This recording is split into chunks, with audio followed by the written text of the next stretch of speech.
Okay,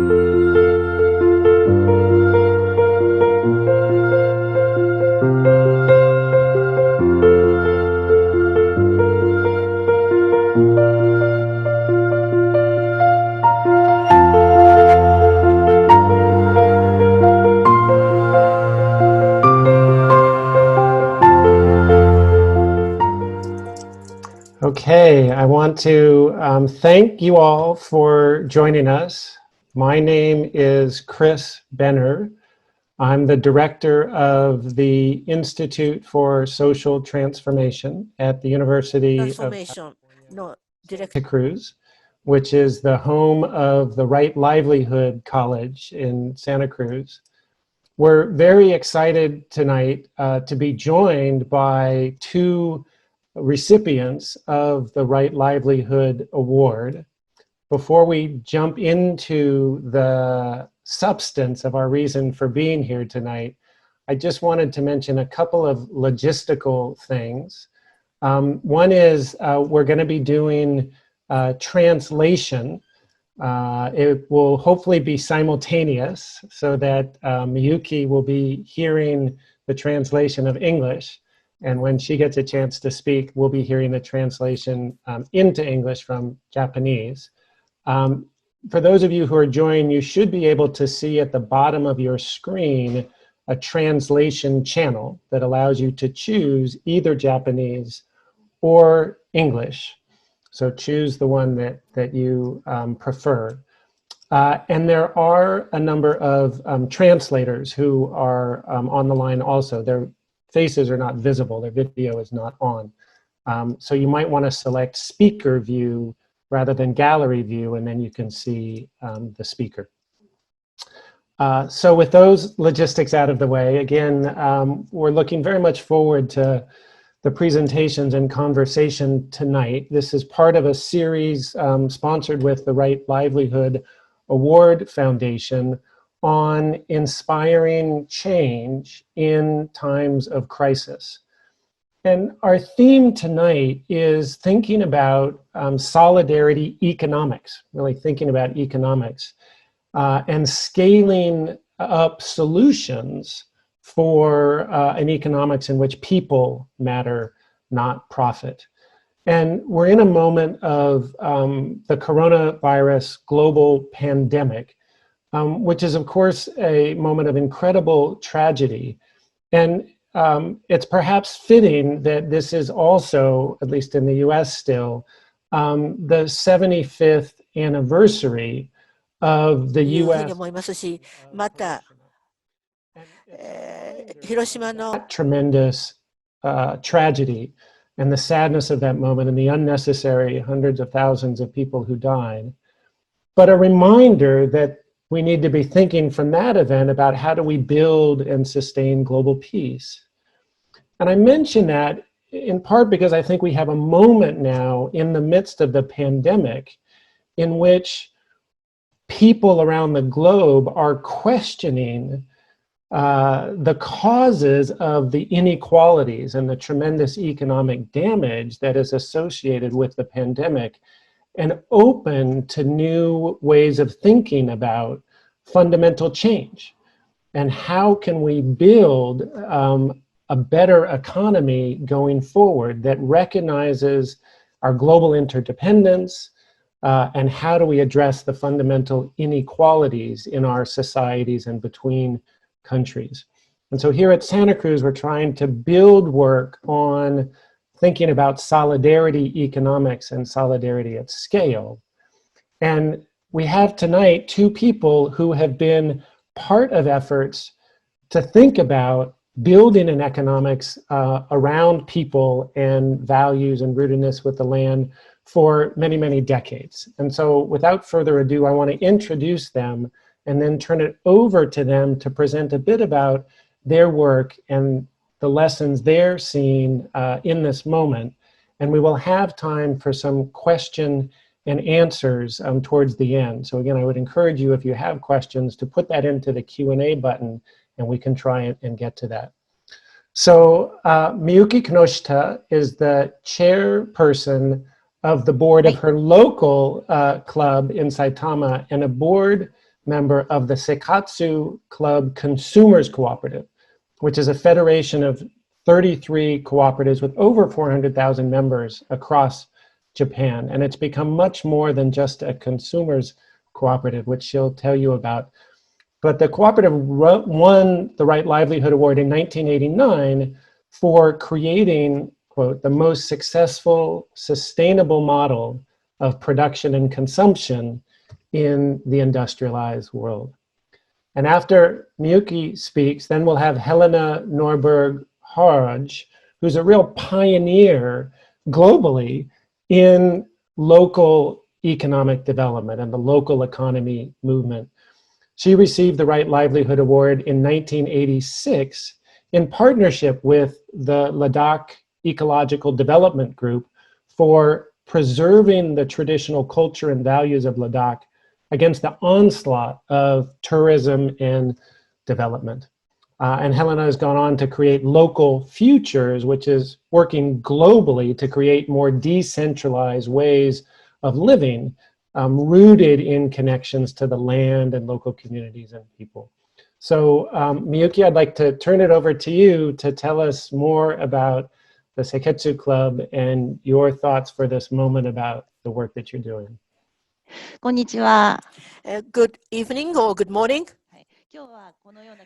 Thank you very much for this opportunity. It's a wonderful opportunity. Thank you to the University of California, Santa Cruz, and Helen. It's so lovely to be with you on this webinar. Thank you for accepting this. Yes, I'm a board member of Seikatsu Club and also a member of a cooperative. 17 years since I joined the Seikatsu Club. Why did I become a member? I became a mother, and I wanted to make sure that my child would be raised very healthy. And for good health, we chose a Seikatsu Club to be able to obtain food that is safe to eat. Seikatsu Club is a consumer cooperative. Our primary business is to develop and collectively purchase safe foodstuff and household goods that are produced domestically and contain as little additives, pesticides, chemicals, and GMOs. As Chris has said, the membership is about 400,000, of which 340,000 members use home delivery service and 60,000 use depots. Annual turnover is 90 million, or in US dollars, $900 million. So I'm a consumer myself and a citizen building its livelihood in a local community. And cooperatives are funded, contributed, governed, and used by members, just like myself. Contributions by members themselves provide guarantee for the sound and stable business activities. Now, let me now introduce Seikatsu Club's 3 unique features. First is we create what we don't have, creating what we need. Seikatsu Club traces back its origin to 1965, when about 200 mothers got together and started a collective purchase of milk in bulk. Unlike today, those days, milk was delivered by milkmen. And it was a collective purchase by housewives who wanted to lower milk price as much as possible, even by 1 yen or cent. And at this point, this collective purchase was already an alternative to the conventional commercial market. In order to obtain reliable quality milk at a reasonable price, we set up our own milk factory in 1979 in partnership with dairy farmers. They have created an extremely safe manufacturing system by being transparent about everything from feed and feeding environment of the cows to the quality control of the raw milk, the manufacturing process, the quality of containers, and the distribution channel, and the breakdown of prices. So this system is the founding philosophy of the Seikatsu Club. Now, in 1997, when distribution of GMOs started in Japan, The Seikatsu Club decided, after much study, thought, and discussion with the producers, decided to avoid using GMOs as much as possible. In cooperation with producers, we have examined all items we handle and have been working to eliminate all GM ingredients and materials in food, livelihood, livestock feed, edible oil, and additives, and right down to trace materials. We have our own labeling system. Japan, our country, is very much dependent on imported corn for animal feed. Therefore, in cooperation with poultry producers and agricultural cooperatives, establish a system of importing GMO-free corn. In addition, in order to achieve domestic self-sufficiency in feed and to protect from GMOs and to take countermeasures against GMOs, we have looked at the use of rice, a crop which is self-sufficient. We work with rice and pork producers to establish a system to convert rice into feed rice and continue to lobby the government. As a result, government subsidy is now available and the production system is quite stable and rice is used more and more as animal feed. The green system, which has been working since 1994, is another example that I would like you to know. Green stands for garbage reduction for ecology, and Earth's necessity. By reducing packaging and container waste, we are reducing CO2 emissions. We created a system to collect and reuse glass bottles for soy sauce, vinegar, and other seasonings, fruit, juice wine, and other products made by different producers. So we have created a system for collecting and reuse bottles using the same glass bottles. So, as I have tried to describe, the second distinctive feature is the relationship with producers. There are many ways to obtain safe food, such as from natural food stores, delivery service of safe materials, and from other consumer co-ops.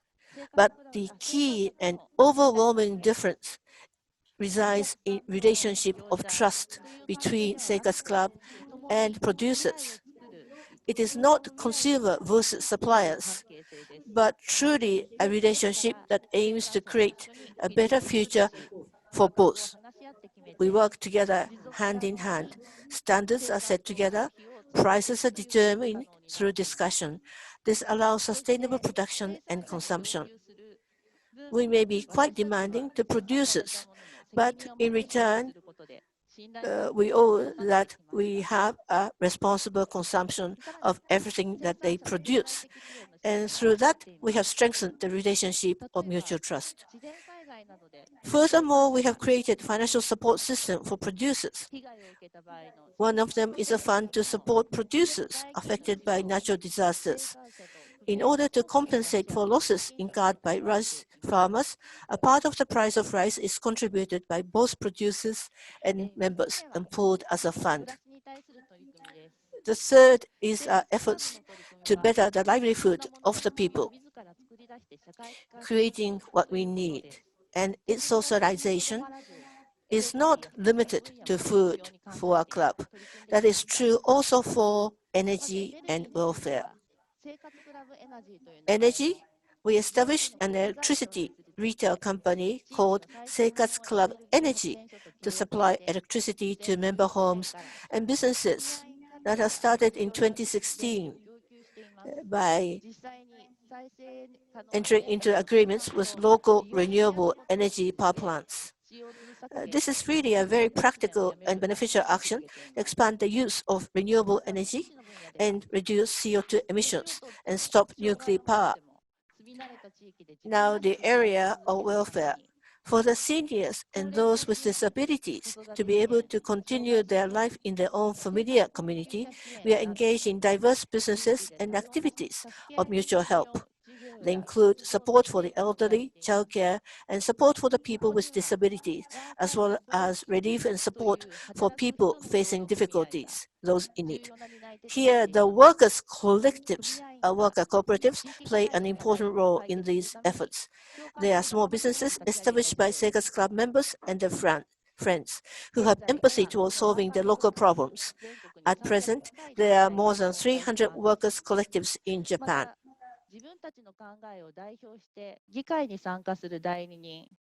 In the 1980s, the representative movement began with a campaign to use soap instead of synthetic detergents.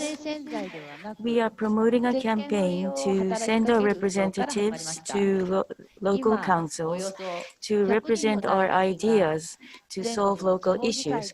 At present, about 100 representatives are active in local councils across the country. Cooperation with specific political parties is banned by the Consumer Cooperatives Act, but we call upon local and central governments working with political parties and other groups to solve local issues. In this way, the Seikatsu Club has been working with the Workers' Collective and the representative movement to solve local problems on an ongoing basis. Since 2015, the slogan of the Seikatsu Club has been Sustainable People Seikatsu Club. We choose a sustainable lifestyle in which we coexist with nature and, as far as humanly possible, aim for self-sufficiency and recirculation of food, energy, and care, or FEC, which are indispensable for humans to survive.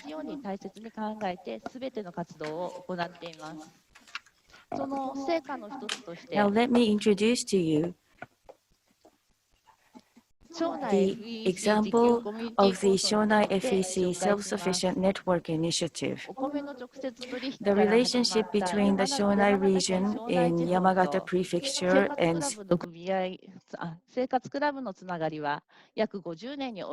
50 years ago with direct trading of rice. Building on this foundation, we created a fund in collaboration with the cities of Sakata and Yusa to build a solar generation plant and utilize part of the power sales revenue for starting up new local businesses in the Shonai region. In other words, we put into practice a circulating economy system. The solar power plant in operation since February 2019 received investment not only from local residents and companies, but also from Seikatsu Club as an organization and from individual members. We realized the circulation within the community and a way of collaboration and self-sufficiency between rural and urban areas. We also have an initiative to promote migration of urban members to the producing area, Shonai. A state of emergency was instituted in Japan from April 7th to May 27th, and people were asked to refrain from going out of their homes. Schools and economic activities were suspended. With less people going out, the number of members of home delivery cooperatives in general increased from March. Approximately 10,000 new members joined the Seikatsu Club from March to the end of May, and we had to take necessary measures to increase supply. On the other hand, to support school lunch providers and food services suppliers struggling from decline in revenue, the Seikatsu Club issued a special catalog carrying products of these producers, and members of the Seikatsu Club supported the producers by eating their products. The workers' collectives, which I mentioned earlier, is not only engaged in the field of welfare, but also in many other fields, such as catering, restaurants, and recycling. Most of the operators are small in size. Many organizations have been affected by the coronavirus due to the decline in users and requests to suspend business. However, under Japanese law, many workers collectives do not have a legal person status and are unable to receive any benefits from the government. For this reason, Seikatsu Club has created a system of emergency benefit support for these organizations. Furthermore, we submitted a letter to the government requesting that these organizations be included in the government benefit plans and that domestic self-sufficiency rate of food be improved instead of depriving foreign countries of food amidst the spread of infection worldwide. To support people in need, we delivered approximately 30 tons of rice to children's cafeterias, which offer free meals to disadvantaged children in food banks in June and July, with the support of producers' organizations, with which we have long-standing relationships. We will solicit donations from members and producers and plan to provide 10 million yen in aid over the next 2 years. The most important feature of the Seikatsu Club is that members themselves become aware of the issues in their daily lives, think about them, increase the number of sympathizers, and reach out to their communities. The community is indispensable in realizing this. In the past, what was ordered by individual members was delivered collectively to groups formed by members. These groups became communities where tips in daily lives and issues were shared.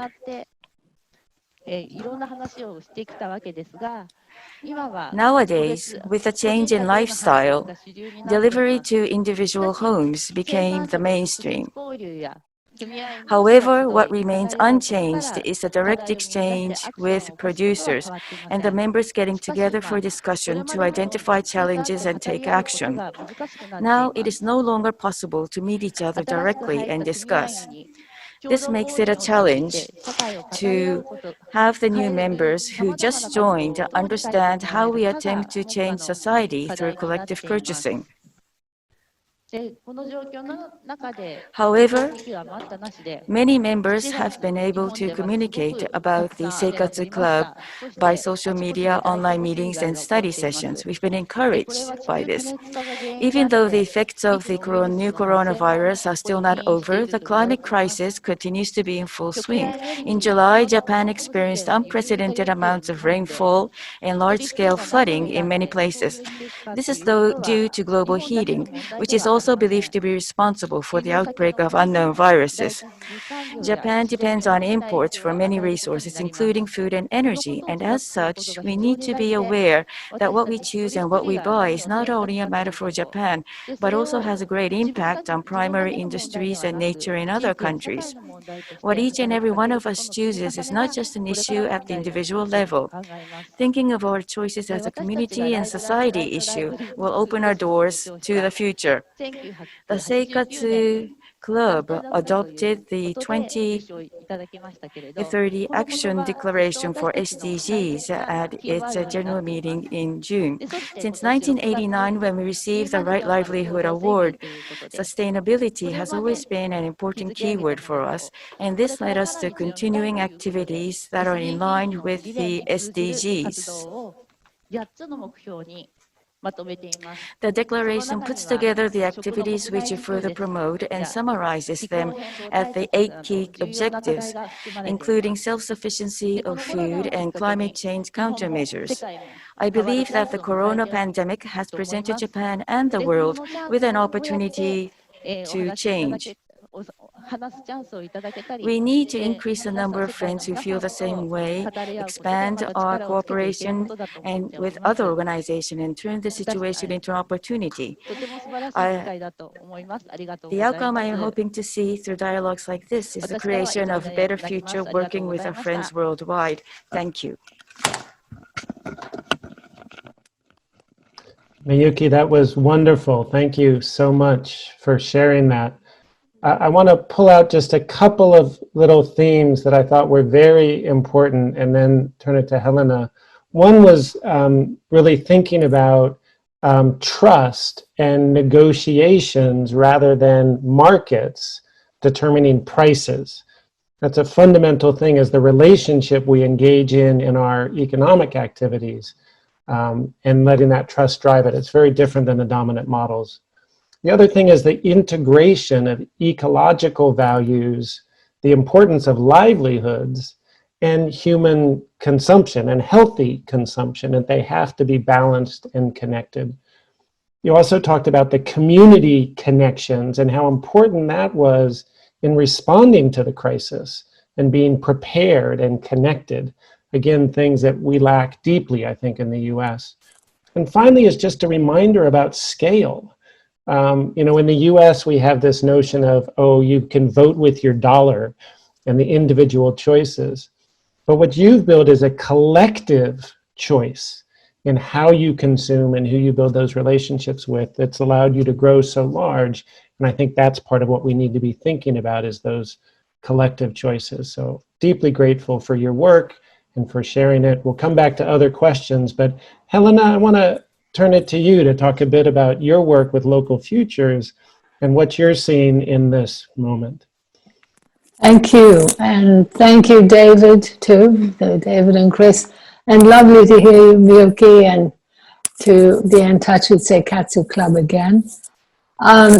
Yeah, we have for the last 40 years been promoting what we call localization, and we are, precisely as you said, Chris, we're very concerned about a collective community choice as opposed to an individual purchasing choice. And we think there is a way of scaling that up without necessarily building enormous cooperatives.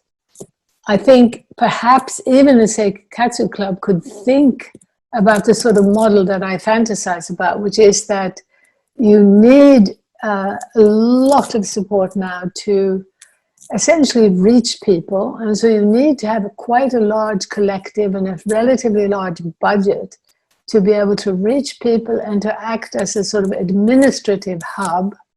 But I think there could be a way of ensuring that the relationships between the consumers and the producers could occur even on a slightly smaller scale. I think this is something that we really need to be looking at, because there are such huge advantages when you have genuine face-to-face connection. You know, in those smaller local food initiatives that we see emerging all around the world, what is absolutely beautiful is, you know, particularly those where the consumers can actually go to the farm and help with the harvest, and when there is that ongoing face-to-face connection. And there might be a way of decentralizing those practical relationships and those structures while still maintaining a centralized hub for some areas of administration. So perhaps you're already doing that. In fact, I think you must be, because you talked about the things that you were helping to emerge at the local level in this emergency situation.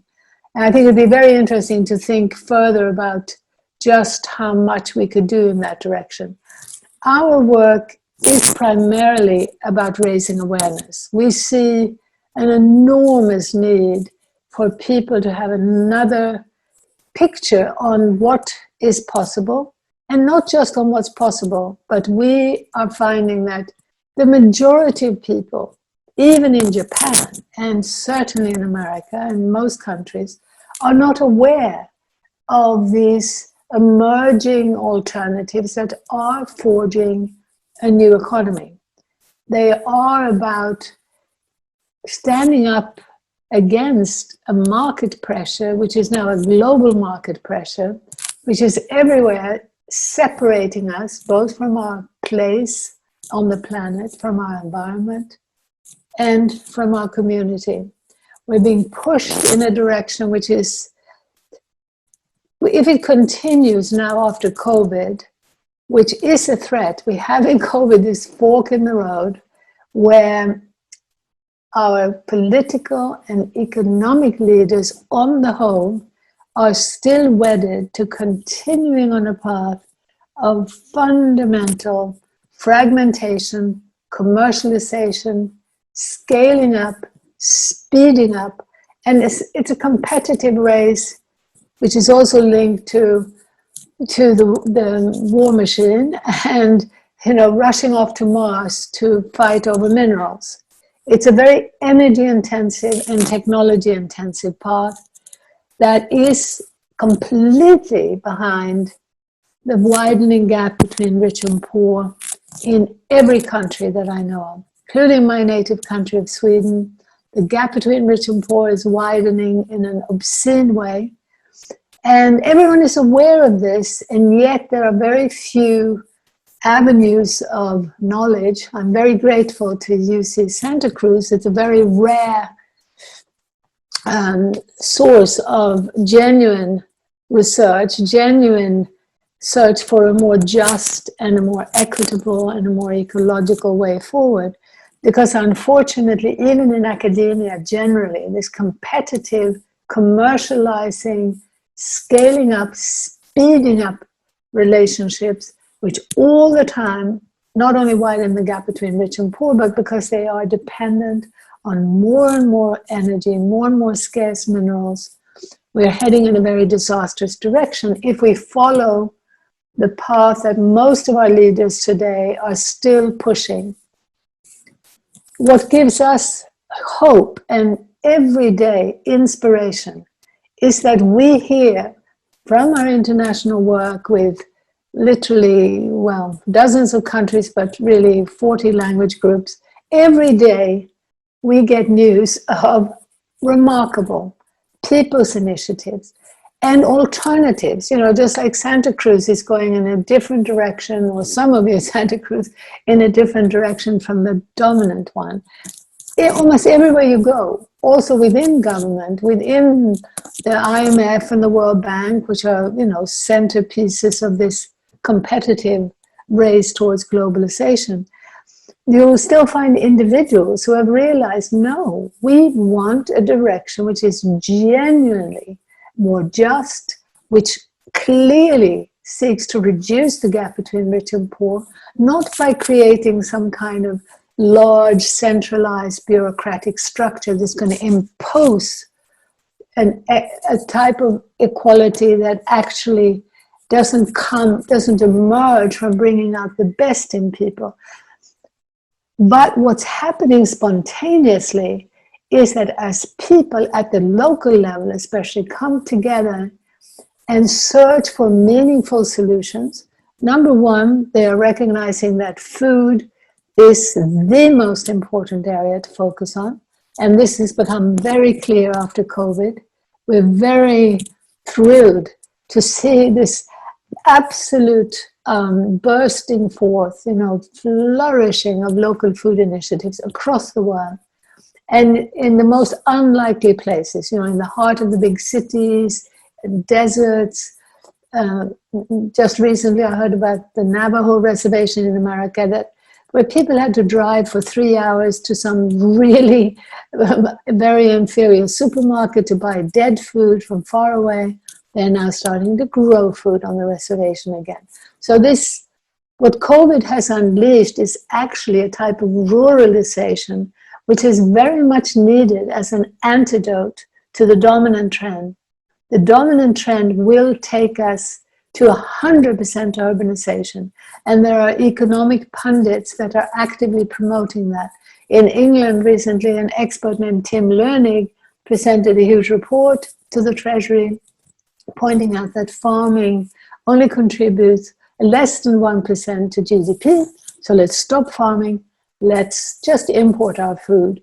Now, this narrow thinking is not coming out of ill will, but is coming clearly out of an econometric worldview where our leaders are lost in numbers and not actually being forced to look at the reality on the ground. So it's up to us to try to spell out that reality and to look at the big picture and to make visible the remarkable number of initiatives that they're all showing as a general pattern, this coming together of production and consumption. So for me, that's the co-op of the future.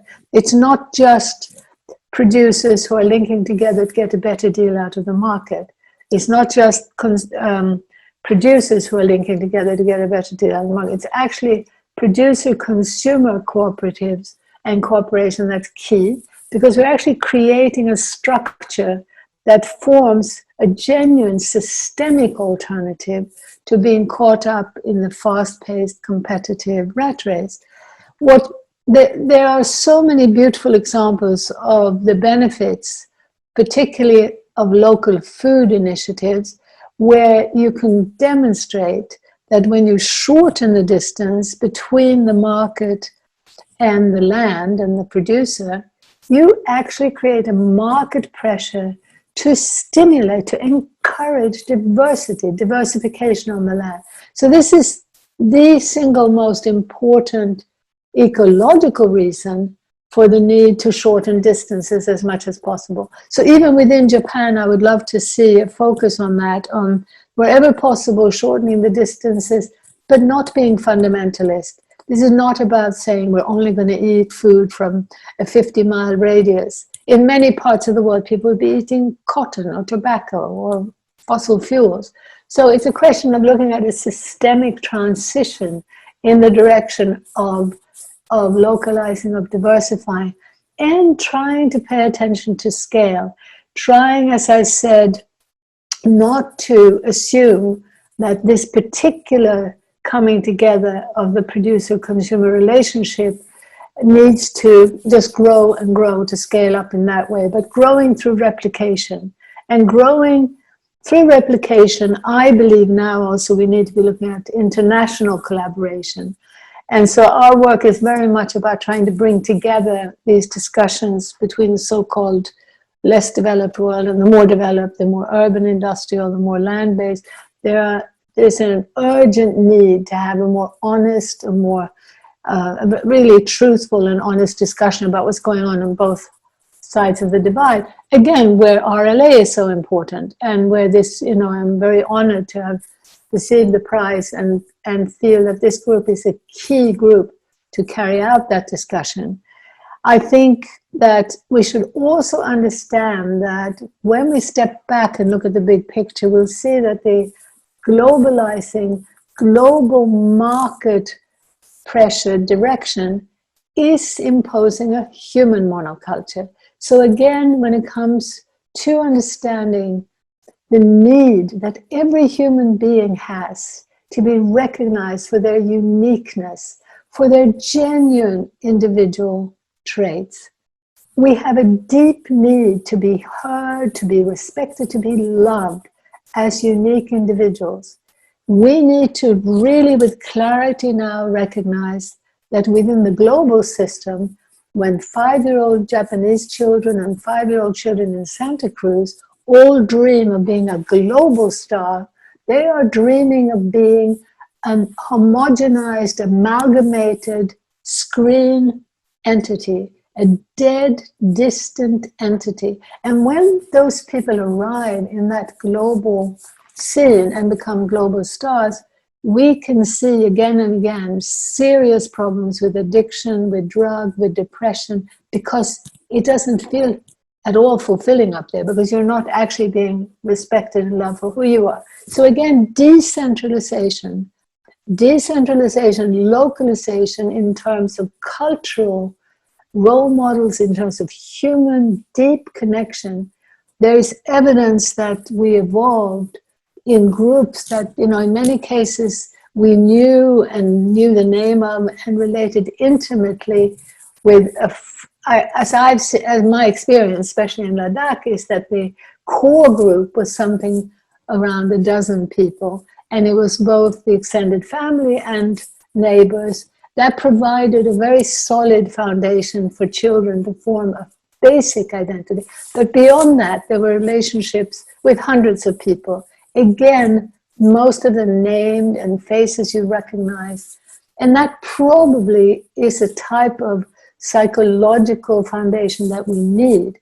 However, what most Westerners don't understand is that the security that comes from those deep relationships to others and to the land provide the foundation and the security that lead to tolerance, that lead to openness, that lead to a sense of being part of the oneness of life. So it's an opening up. What happens today in the global economy is as people are feeling frightened, as their livelihoods are jeopardized, as the gap is growing, the fear leads to xenophobia, prejudice, fundamentalism, and violence. And it makes people very vulnerable to the demagogues who are promising them, we're going to grow the economy for you, and we don't care about the Amazon, we don't care about other people, we'll grow the economy for you. So we have the need for the big picture now. COVID could take us as a race, as a human race, in either a direction of centralized competition to rush off to Mars, or in exactly the opposite direction, towards place, towards connection, towards much more intimacy and deeper love and genuine. I see it as recovering our humanity, recovering the fact that we long for love and connection, and once we have it, we become more loving and nurturing people. And I see it happening. I see it happening with prisoners. I see it happening with juvenile delinquents. So I feel so motivated to get this message out and to just also shine the light on the number of very clear examples that demonstrate this. Not all of them on such an amazing scale as Seikatsu Club, but again, I was saying there is a need to appreciate even those smaller projects where a dozen prisoners who are helped to garden and who are helped to learn the skill of that and aided to form community are transformed, sometimes within a matter of months.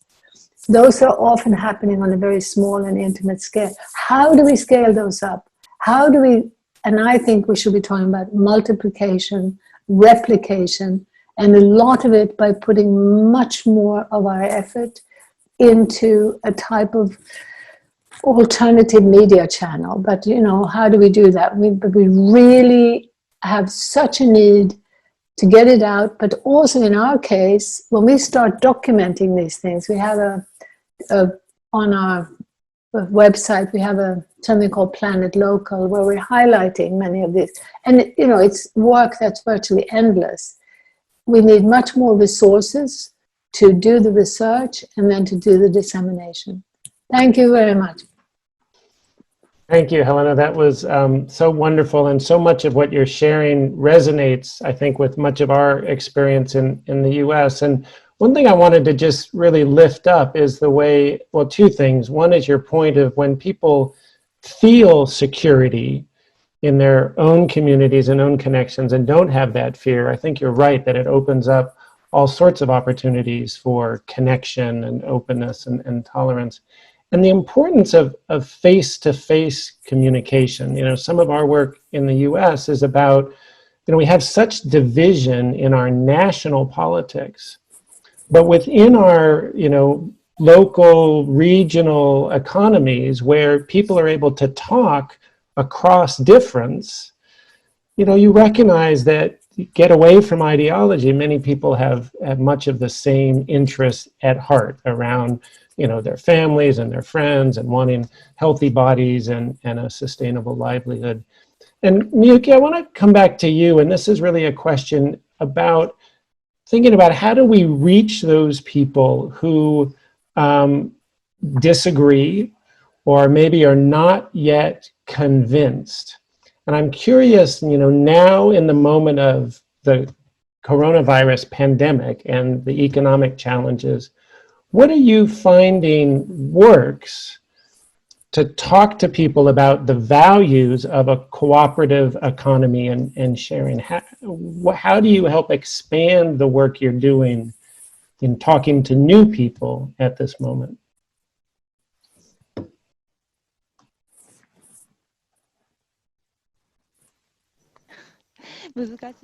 A very difficult question, good question, but very difficult to respond. let me think. There are some commonalities, something that people share. Even people are different. Mothers want to raise their children, and they want their children to be healthy, wholesome. I mean, that's a desire shared by all.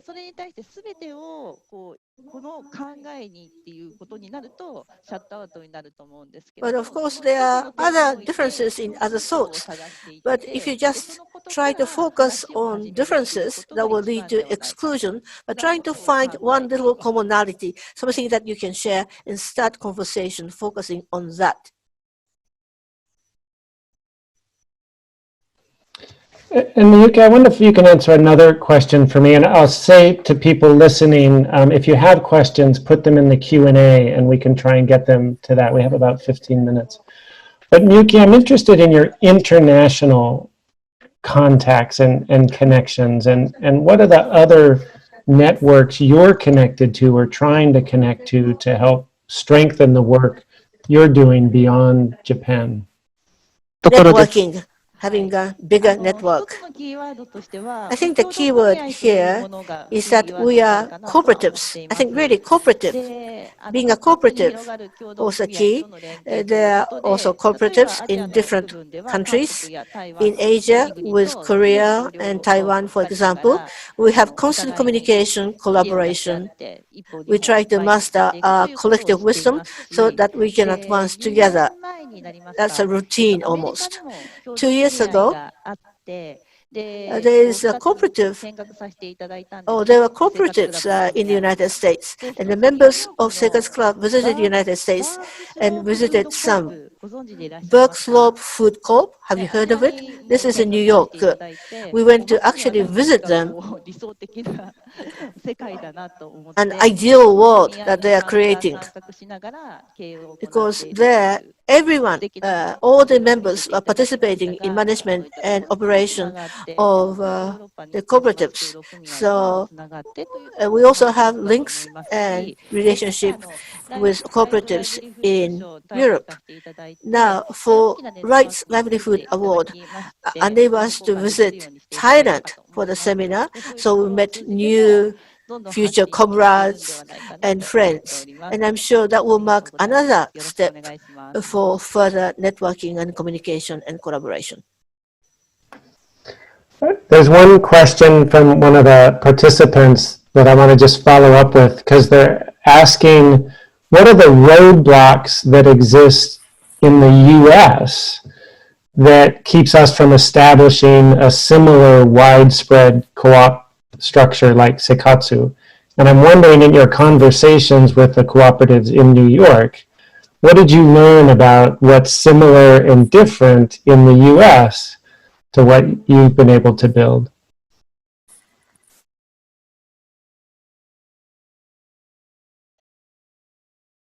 違いというよりも、私はアメリカと日本は非常に似てるというか、アメリカに憧れて作ってきたという経済的社会を作ってきたという部分が非常に大きいような気がしているんですが、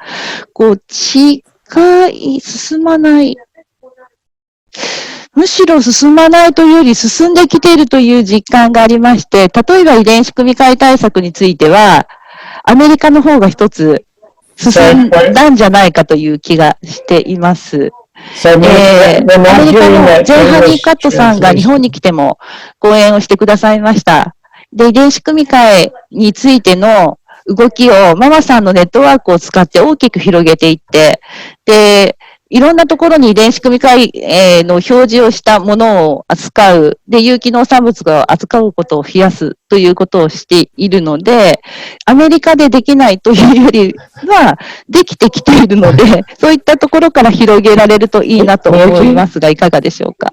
So, we didn't catch the translation. For some reason, the translator shifted channels, so we couldn't hear any of that. If the interpreter can try in the English channel, can you? クリスさんがおっしゃっていることが今私聞こえてないので、もう一度おっしゃっていただいていいですか？聞こえてない。Yeah, sorry, we're missing that, and my apologies to the participants. It's these different channels in Zoom get confusing, so we didn't hear any of that translation. So Helena, maybe I'll turn to you. And I guess the question I had is I'd love to hear in your conversation since the pandemic has come, what's the most promising thing that you've seen or experienced? I'd love to hear sort of specific examples or conversations or insights that really gives you the most hope for big scale impacts in this moment. Well, I have to say again, we're in this difficult position of working in so many places that a lot of what we say sounds so general, but it is precisely that I'm hearing the same thing from so many different countries. So my colleague in Japan, again, was talking about this amazing emergence of particularly of mothers getting interested in local food and also trying to protect the seeds because the government is trying to remove a law that protects the seed biodiversity, the rice biodiversity in Japan. And so they've been working at the local community level. I'm hearing also so many people in America, here in Australia, in Spain, where adult children have come home to live. And it's been an incredible joy for so many families. And I'm also hearing of this trend of people who can afford it now moving out of the big city and getting interested in growing food. Now, these are trends that need to happen, but they also need policy support. So I suppose our work is very much also about trying to raise awareness to change policy. And I believe it's possible, but I believe we need a much greater clarity about the systemic alternatives for the new economy direction versus the old, outdated economy. We really need to get down to the fundamentals about biological diversity as an absolute necessity. And unfortunately, we have a sort of a discussion of climate that by just focusing on carbon can be quite counterproductive. So even in regenerative agriculture, we've got to be careful that we are actually making diversification the central, if we have to use one word. So we need a more holistic understanding and the combination of shortening distances, building community, which allows for both more human, individual diversity, which also applies to, to the gender polarization, to the racial and cultural polarization, and the left-right polarization. We're seeing lots of examples where people know the people they're talking about as people. Then whether they're right or left or the color of the skin becomes less important. So we are very, very convinced that the tragedy is the lack of communication channels to get out a different vision, to support a different direction. You mentioned policy changes, and I'm particularly interested in hearing more about that. What do you see as the most important priorities now for policy change, whether it's a local, national, or international? I basically see the number one issue being people realizing that our governments, from the beginnings of the modern economy, have been supporting global trade at the expense of local economies. So the fundamental idea, is comparative advantage. Don't stay self-reliant. Specialize for export. I believe that fundamental principle has been taken to the most insane extreme, and that means we have insane trade of importing and exporting the same products. We are literally putting supermarket chains in the position where they are obliged to fly food every day across the world to China, where labor is cheaper, to process our food, and then it's flown back again. And yet now we're not hearing about that discussion. So the mechanisms we need to look at are the way that governments are regulating, taxing and subsidizing to support global trade and traders at the expense of more local, regional, and even national players. And I really believe that if this can be done without demonizing particular governments, parties, corporations, but just structurally looking at the sanity of that, I think we could make huge headway. But it is that holistic approach, not just focusing on GDP, not just focusing within the United States. There are many thinkers within the United States who don't see the global aspect clearly enough to see how important it is. And I think that's one of our biggest challenges in our work. So there's a couple of questions from the participants that relate to food production, and one of which is community-supported agriculture, CSA, as a step to perhaps more cooperative relationships. And then another question about growing plants in urban warehouses as a way of bringing agriculture into our cities. That's my language. Is that considered part of localization, and how are those kinds of new urban agriculture ventures disrupting food supply? I'd be interested in your answers to those. Yeah, well, I would say, well, again, holistic view, and if the urban warehouses are essentially a consequence of some giant business elsewhere, it's not exactly the direction we want to go. We don't want to be fundamentalists, but we want to try to encourage more local players. We have in the localization movement, the sort of idea that live here to invest here, live here to sell here, to the extent it's possible. It's a question of the direction. And I'd be very wary of 3D printing of food, and because they are talking about a dependence on energy which systematically replaces people. Another fundamental policy principle right now should be to look at every step of the chain, particularly in the 3 Fs, what I'm calling the 3 Fs, farming, fishery, and forestry. The efficiency of scale is today absolutely around the world, smaller the better. Not to some ridiculous extreme, but it is not larger the better, and never has been. So we need to be looking there at smaller players and holistically, and looking at the impact on the land. There are a lot of urban projects that are excellent, but beware of a pressure to limit it to urban, because when it really works well is when you have a CSA, maybe based starting from New York or San Francisco or Tokyo, where people reach out to the region around them and establish a relationship. That's the more healthy, sane way to go. And CSAs are certainly an excellent and very important part of the localization movement around the world. Miyuki, I want to come to you and see if we have the translation working again. We'll try. But I'm interested in...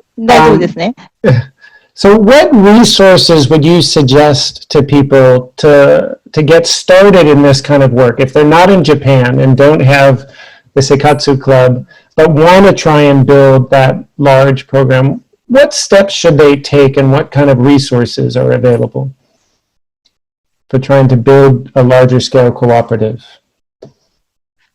I'm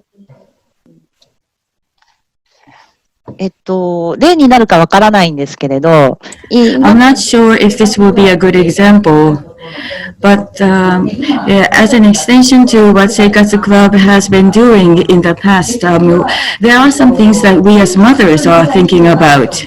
One is an action about school meals. In Japan, for elementary school, kindergartens, and junior high schools, we have school meals, school lunches served. Local produce is used for those meals, and to the extent possible, we use food that is made safely. Both the children and parents are interested in that, and the people working at the educational institutions are interested, and of course the farmers are interested. And if that kind of initiative is undertaken locally, that means that in the form of taxes, the money will go into the local economy. So many people can be involved, and through those activities, the actions become a larger form. So I think that can be done regardless of where you are. Food, education, subsidies from governments, operators, if these circulate within the local community, what happens can be shown to local people, and by showing how things can work, we can make the local economy work. That is something that the members came up with. And using organic agricultural products is something that people in Chiba and other prefectures are working on. And even in Tokyo, where not a lot of agricultural produce is made, at the Seikatsu Club, we're trying to take up those initiatives, but we don't have too much land. And that makes it difficult, but still we are willing to push ahead. And in Tokyo, if we can't do something in local communities, we can produce something through CSA, and through that, the local economy can be activated. That is something that we discussed in a meeting, and that may be one way we can start small and expand. Wonderful. Thank you so much for those suggestions and ideas and inspiration. And it's quite remarkable how quickly 60 minutes goes, and we're out of time. But I wanted to first tell people who are participants, I have put in the chat a number of links that you can follow up for more information, more resources. There's the website for Local Futures, Helena's organization. There's a website for the Seikatsu Club.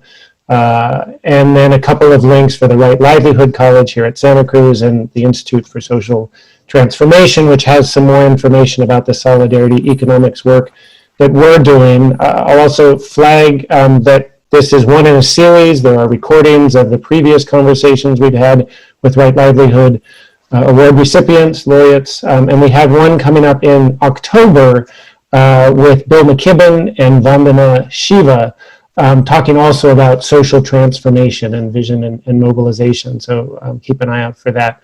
Helena and Miyuki, thank you so much for joining us today, for your contributions. I also want to thank Ryoko Shimizu, who was really critical on the Seikatsu Club side to help coordinate this. I want to thank the two interpreters so much for your contributions.